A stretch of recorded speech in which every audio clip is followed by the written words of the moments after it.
Με το δεξί ξεκίνησε το 2011 για την Μακεδονική Δύναμη, αφού στις 15 Ιανουαρίου οι 9 αθλητές της αποστολής του Συλλόγου στη Σταυρούπολη της Θεσσαλονίκης κατάφεραν να περάσουν όλοι στην επόμενη φάση της πρόκρισης της Βόρειας Ελλάδας. Οι αθλητές αυτοί θα συμμετέχουν στο Πανελλήνιο Πρωτάθλημα Τάεκβοντό που θα γίνει στις 19 και 20 Φεβρουαρίου. Ο Σύλλογος μας συμμετείχε με 9 αθλητές σε αυτή τη διοργάνωση και καταφέραμε και οι 9 να πάρουν το εισιτήριο για το Πανελλήνιο Πρωτάθλημα. Νομίζω ότι είναι μια πολύ καλή παρουσία στην εκκίνηση της νέας χρονιάς και εγώ από την δική μου πλευρά είμαι πάρα πολύ ευχαριστημένος, γιατί όλη η προσπάθεια που έχουμε ξεκινήσει από το Σεπτέμβριο έχει αποδώσει καρπούς.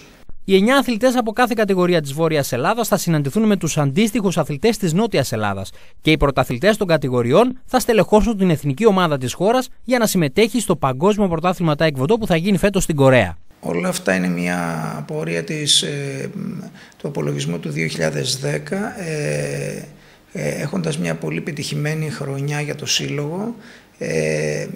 Σε όλα αυτά τα χρόνια που ασχολούμαστε με το αγωνιστικό τάεκβοντό, το 2010 ήταν η πιο πετυχημένη χρονιά έναντι των υπολείπων ετών, κατακτώντας 16 πανελλήνια μετάλλια, έχοντας στην συμμετοχή 6 αθλητών στην εθνική ομάδα και παίρνοντας ένα πανευρωπαϊκό αργυρό μετάλλιο στην Αγία Πετρούπολη στο Πανευρωπαϊκό Πρωτάθλημα Ανδρών και ένα αργυρό παγκόσμιο μετάλλιο στο Μεξικό με τον Κλεάνθη τον Τζέλο στο Παγκόσμιο Πρωτάθλημα Εφήβων.